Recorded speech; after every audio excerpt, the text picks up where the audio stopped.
Well, my friends, this is it.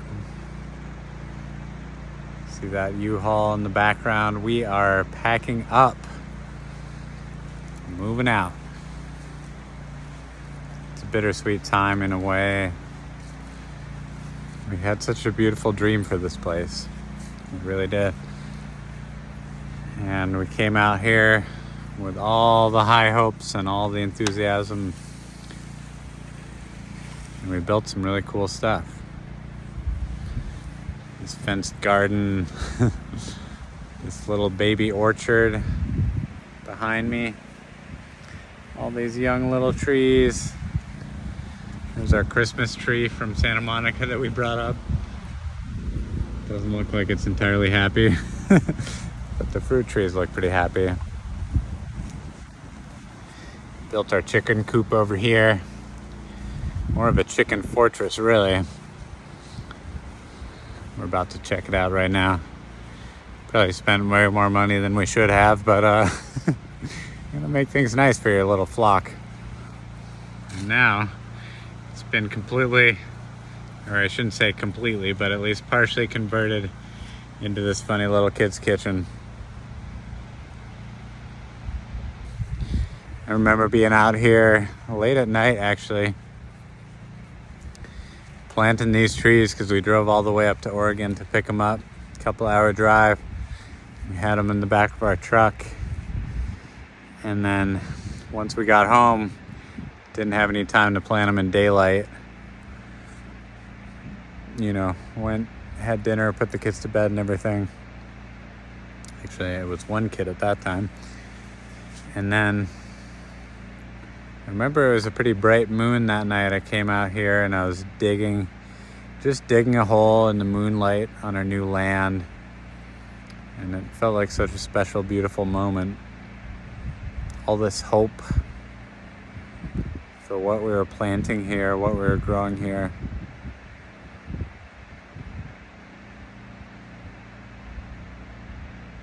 That was not so long ago. The trees have grown a little bit. The fence we built surrounds them, protect them from the deers and the bears, the hungry animals that live out here.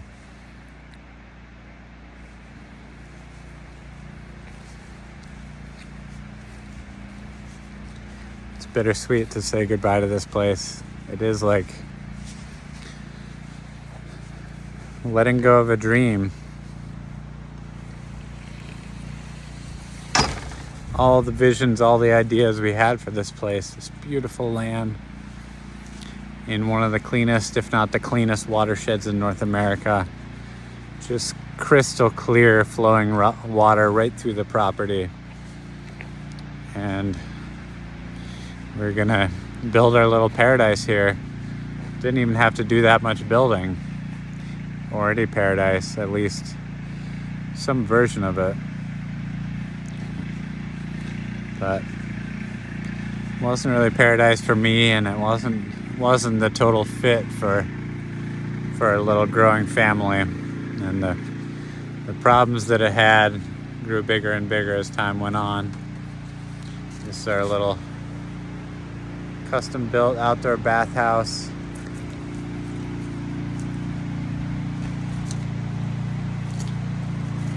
This dreamy tub for bathing with the river, the sound of the river, the sound of the generator in the background. And Emily did the early part of her labor out here in this tub. In this bathhouse that we designed, our friend Mark built it for us. And not long after that early labor, she gave birth to our son Forrest right here in this little house. So the name of the house, it told us, is Hanau, which in Hawaiian means birth home. And Emily didn't even know that when she found the name, but that was the name of it. So this is Hanau, our funny little cabin in the forest.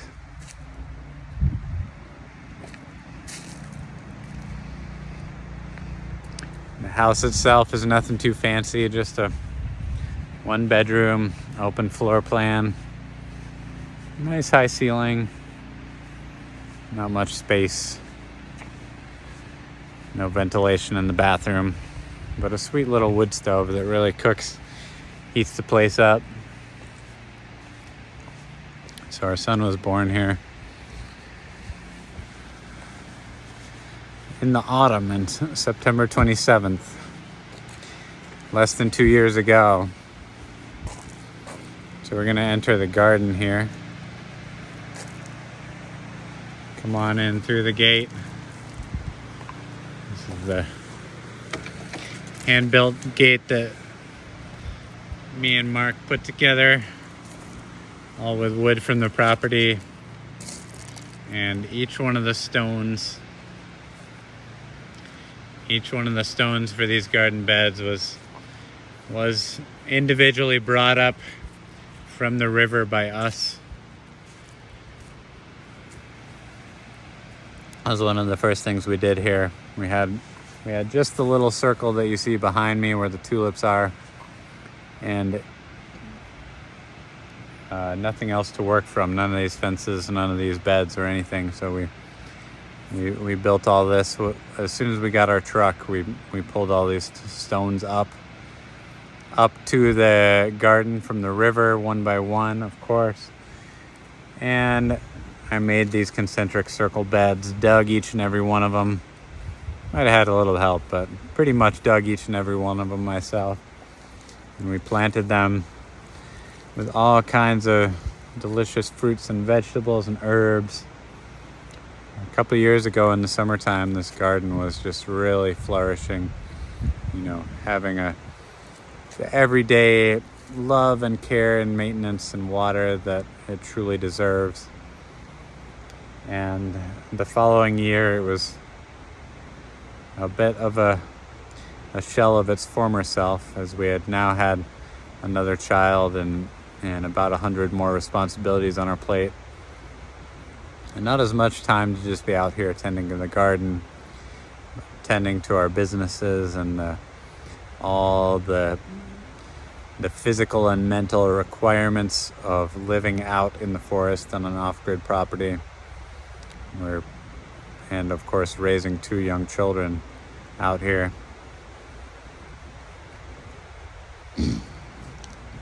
So yeah, a couple of years ago, this was a flourishing garden. Right now it's a winter garden. You can see the tulips are coming up, and right under where the tulips are, forest placenta is planted right there.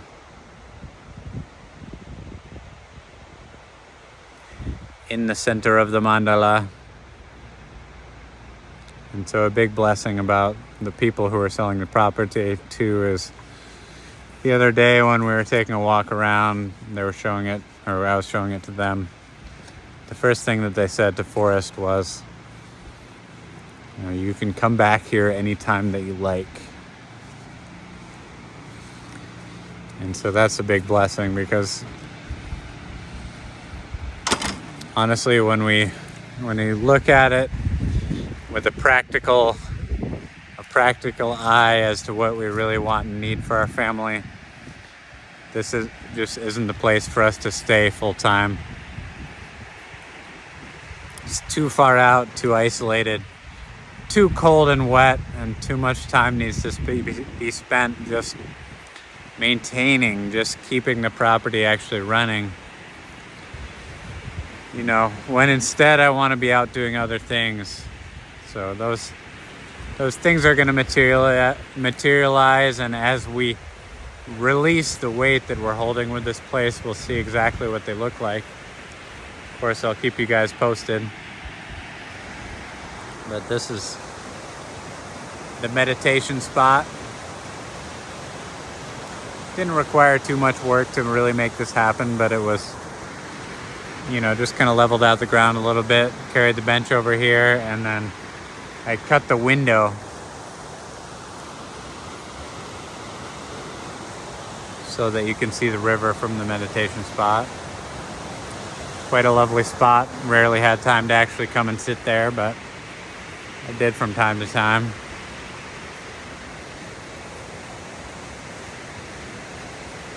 special spot.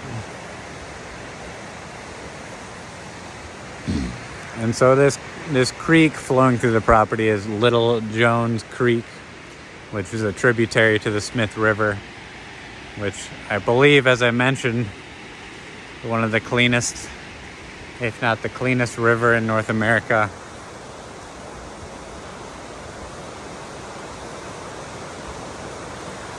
Crystal clear, ice cold water just running right through our property.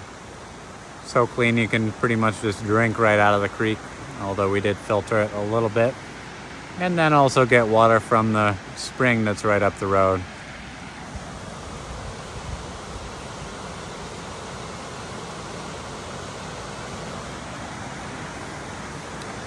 So I'm taking you guys on the loop. This is the lower loop that I would take pretty much every day. Basically surveying the land,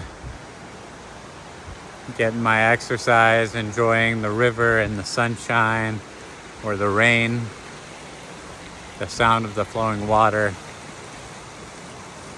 and the beautiful healing vibrations of being a human being walking barefoot in nature. Not currently barefoot, but at times. This was our little beach here.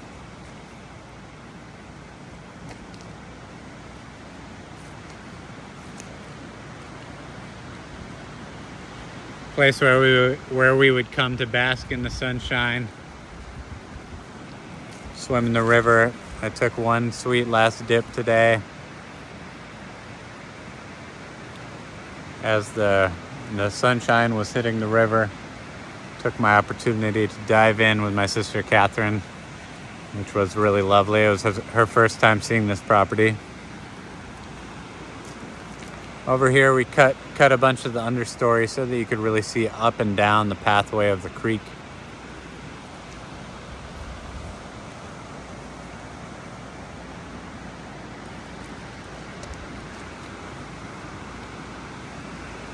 And this was the spot. A special place to be. Little fire ring that I dug here. Mainly for the guests. And here is the little cabin.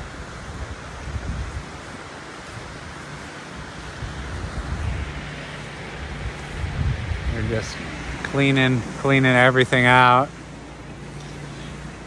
Leaving a couple of useful items for the future owners, but everything's pretty much cleaned out in here. We got a big old pack truck full of everything that we left here. There's another view of the flat down here.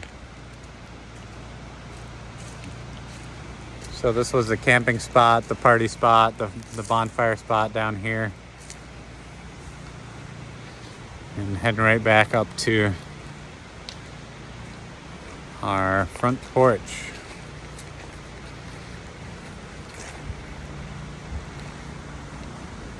Let's see here, a couple more things that we built. The outdoor sink.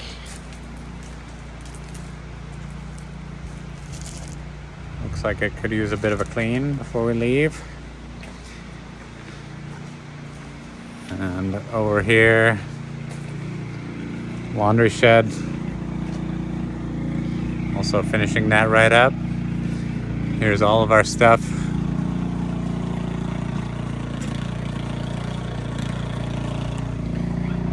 As I began packing the U-Haul, I thought, wow, so much space. We got plenty of room this time. And as the afternoon went on, I thought, okay, we have enough room. We're gonna make it. Got 2 more mattresses to fit in there, so once we finish that off, we're gonna be good to go.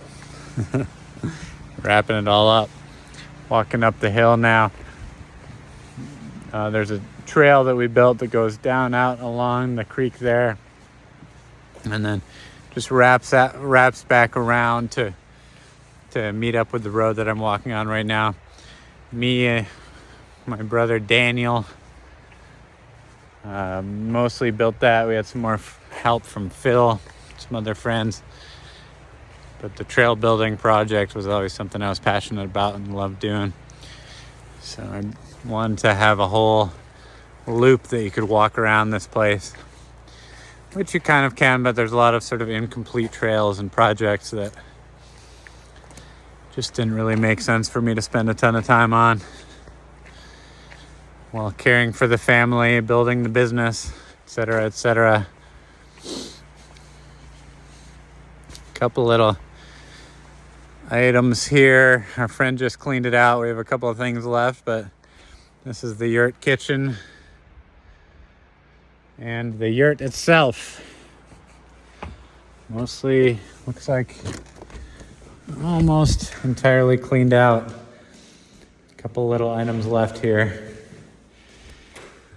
This is the bamboo floor that we put in here, and just this beautiful construction that me and a couple friends, Phil and Mark, built using a kit from Freedom Yurt Cabins. It was very cool, pretty quick and easy thing to build. And unfortunately, I didn't really spend all that much time up here, but it's a beautiful space. I think whoever ends up being here is going to really enjoy being here. The one thing I did do, aside from renting it out and having friends and family stay here, is I did do a 9-gram psilocybin mushroom journey right here in this space, early springtime in Del Norte County. It was a rainy, cold night, and I walked up here right around, I'd say 11 o'clock at night, maybe 11:30. Took the rest of my mushroom chocolate after having a lovely time with my wife, Emily. Down in the house, everybody went to bed, and I came up here to go on quite the adventure. I have a whole nother video about that, but I found myself playing with the acoustics quite a bit. Made a 2-hour-long monologue video that really went through a good amount of the personal and family drama that I was going through in my mind and heart at that time. Video was watchable, listenable. It's funny. There's some funny bits. I wouldn't necessarily listen to the whole thing, but there's some good bits there. Got a couple more unfinished projects here, just clearing out into the forest, starting pathways out into the huckleberry and the poison oak. Poor brother Daniel took a pretty big hit from the poison oak trying to clear out this place. Clear out some pathways, clear out some space from the yurt, sacrifice to the forest.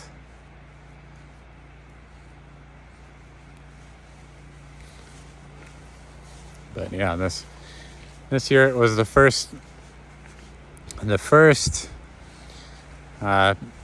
real structure that I ever built personally. Me and Phil did all these pier blocks, spent hours and hours out here with gravel, shovels, laser level, trying to get everything just right for being able to actually have this yurt be on a level, because as you can possibly see by looking at it, about a foot of difference from the top to the bottom. So yeah, that took some work to get that all done, but there it is. Some random stuff leaning against the outside of it, but that's how it is sometimes. If you were to go up the hill, we would see some more trails that I created, a little loop and some switchbacks, and a trail that goes all the way up to the beautiful waterfall and crystal clear creek that runs down the mountainside that I discovered late at night exploring the property with a headlamp and some little teacher friends. So that's the short walk around. Like I said, it's bittersweet to let go. It was a beautiful dream that we had of this place. We bought it thinking that we were gonna, grow old together out here and raise our children and live this dreamy life out in the forest together, and the reality of it just didn't turn out to be that way. But as I say, it's bittersweet. It's actually a tremendous relief to let go of it, because it is a lot of weight that we were holding. We were spread thin in many different ways. And now, upon the sale of the property, we're going to be able to focus our energy more directly on some other things that we are creating, and not so much on the, fixing moldy old rusty stuff, or trying to keep the power and the water on, or just dealing with the hundreds of little things that you have to deal with when you're maintaining a off-grid property out in the forest like this. So we're excited for the new phase, excited for all that we're going to be able to grow and build once we let go of this. And we're also so grateful for this beautiful land, for the time that we spent here, the literal birth of our son, the growth of our children in this place, just the special, beautiful, amazing time that we spent here. So, no regrets, big lessons, some hard lessons, some beautiful lessons, lots of learning, lots of new skills that we're practicing and developing, lots of new information that we're taking into the next phase of what we're creating in our lives. So, yeah, deep gratitude. Thank you for listening, joining me on this little section of this journey, of this farewell to this incredible place that we lived a couple of years of our lives. Until next time.